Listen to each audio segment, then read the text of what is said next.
A Tale of Two Cities by Charles Dickens. It was the best of times, it was the worst of times. Behind closed doors in the homes of the people, voices spoke in whispers against the king and his noblemen. Not because he had done something wrong, but just because he had a powerful enemy. An enemy with the power to send him to prison and to keep him there, hidden and forgotten for 18 years. Because he has lived too long behind a locked door, he is afraid if the door is not locked. Through her tears, Lucy tried to explain that she was the daughter he had never seen. He will be better far away from this city where he has lost so much of his life. The doctor had been used to obeying orders for so many years. Everyone in the court could see that Sidney Carton and Charles Darnay were indeed very similar. Sidney Carton seemed to be a man who did not care about anyone or anything. If I changed places with Darnay, he whispered to himself, would those blue eyes of Miss Manette look at me in the same way? I can't understand why you people cannot take care of yourselves and your children. I hope my horses are not hurt. If this land became mine, I would give it away and go and live somewhere else. He lay there, like stone, with a knife pushed into his heart. On his chest lay a piece of paper with the words, "Drive him fast to his grave." This is from Jacques. I want to tell you what my real name is, and why I am in England. If Lucy agrees to marry you, you shall tell me on the morning of your marriage.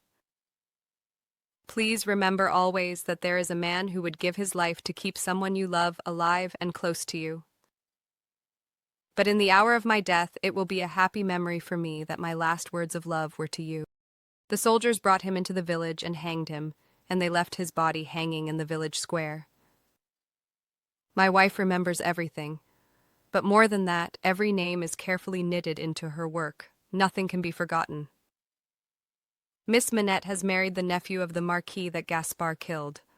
Friends and citizens, shouted Defarge. We are ready to the Bastille. The crowd began to move like the waves of the sea. Monsieur, once the Marquis, I am in prison and I may lose my life. It was clear to Darnay that he must go to Paris. Darnay was taken to the prison of La Force and put in a cold, empty room with a locked door and bars across the windows. He thought of Dr. Manette and his many years alone forgotten in the Bastille. Now I too have been buried alive, he thought. Charles is in Paris. He came to help an old family servant, but he's been taken to prison. The tribunal had agreed to keep Charles Darnay safe from the murdering crowds, but they would not let him leave the prison.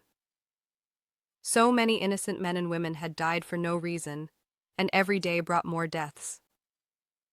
A shadow of fear and hate lay over France, and no one knew what dangers the next day would bring. Mr. Barsad is a spy and a prison guard, but he used to be a spy in England. Is he still paid by the English? I'll help you, but don't ask me to do anything that will put my life in danger, because I won't do it. But if it goes badly for Darnay tomorrow, I can visit him once, it's all I could do.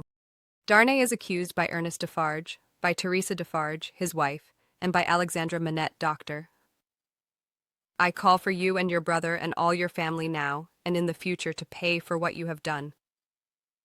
Then he fell back dead. But revolution laws were not as powerful as the anger of the people. I tried so hard to do what my mother had wished, but I never found that poor girl. Don't forget that I was that younger sister, and it was my family that suffered so much from the Everymon brothers. You must leave by coach at 2:00 tomorrow. Keep a place for me in the coach, and don't leave without me. Promise that you will do exactly what I have said. Be quiet. I come from your wife. She begs you to do exactly what I say and to ask no questions. There is no time. Take off your boots and put on mine. Carton's hand was close to Darnay's face, and he gently pressed a cloth against Darnay's nose and mouth. A minute later, Darnay lay unconscious on the ground. Are you dying for him? She whispered. Yes. Oh, will you let me hold your brave hand, stranger? There was a loud bang and a cloud of smoke, and Miss Pross stood alone, trembling with terror. As the smoke cleared, she saw the lifeless body of Madame Defarge. As she crossed the bridge on the way to the church, she dropped the key of the locked room in the river and hurried on to meet Jerry Cruncher. "It is a far, far better thing that I do than I have ever done. It is a far, far better rest that I go to than I have ever known."